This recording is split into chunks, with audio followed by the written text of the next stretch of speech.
29 কোটি টাকা ব্যয়ে মাননীয় মুখ্যমন্ত্রীর হাত ধরে মহকুমা হাসপাতালের ভূমি পূজন আমরা করেছি।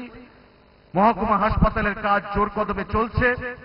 আগামী 1 বছরের মধ্যে মাননীয় মুখ্যমন্ত্রীর হাত ধরে আমরা পুনরায় আবার এই মহকুমা হাসপাতালের আমরা শুভ সূচনা করব। আমাদের প্রতিশ্রুতি ছিল, বিশেষ করে আমার প্রতিশ্রুতি ছিল নির্বাচনের প্রাক্কালে, যেটা বিগত 25 বছর এই রাজ্যের সরকার পারেনি, একটা মহকুমা হাসপাতাল প্রদান করতে। মাননীয় মুখ্যমন্ত্রীকে যখন আমি বললাম নির্বাচনে জয়ী হওয়ার আগে, উনি আমাকে বললেন যে আমি কথা দিলাম তোমাকে জিরানিয়াতে মহকুমা হাসপাতাল আমি করে দেব, এবং উনার হাত ধরে আমরা ভূমি পূজন করেছি। আগামী 1 বছর পরে উনার হাত ধরেই আমরা এই মহকুমা হাসপাতালের শুভ সূচনা করব বন্ধুরা। এতে করে শুধু জিরানিয়ার নয়, মান্দায়, আমাদের পার্শ্ববর্তী প্রতিটি অঞ্চলে, Belbari block, Jirania block, Mandai block, প্রতিটি অংশের ওই আপনার বড়মুড়া অঞ্চলের পাদদেশ থেকে মানুষ এই হাসপাতালের সুবিধা নিতে পারবে। কথায় কথায় আমাকে আগরতলা ছুটে যেতে হবে না বন্ধুরা।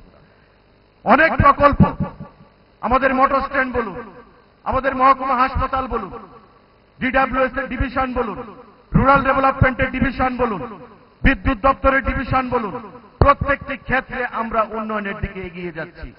এবং আগামী দিনে এসএন কলোনি এলাকায় প্রায় 70 কোটি টাকা ব্যয় করে ট্যুরিজম দপ্তরের অধীন আমরা অত্যাধুনিক একটা পার্ক আমরা তৈরি করব, যেটা ট্যুরিজমের দিক থেকে, পর্যটনের দিক থেকে এই রাজ্যে একটা নতুন দিগন্তের সূচনা হবে। এই এলাকার মানুষের, যুব সমাজের একটা নতুন করে অর্থনৈতিক বুনিয়াদকে সমৃদ্ধ করার জন্য, তাদের আয় বৃদ্ধি করার জন্য, তাদের রোজি রুটি প্রদান করার জন্য আমরা সেই উদ্যোগ গ্রহণ করেছি। মাননীয় মুখ্যমন্ত্রীকেও আমি বলেছি, উনি বলেছেন সুন্দরভাবে তৈরি করো, যাতে ত্রিপুরার মধ্যে একটা নামধারী এবং ভারতবর্ষের বিভিন্ন প্রান্ত থেকে যাতে পর্যটকরা এই রাজ্যে এসে এসএন কলোনি এলাকায় আসতে পারে বন্ধুরা।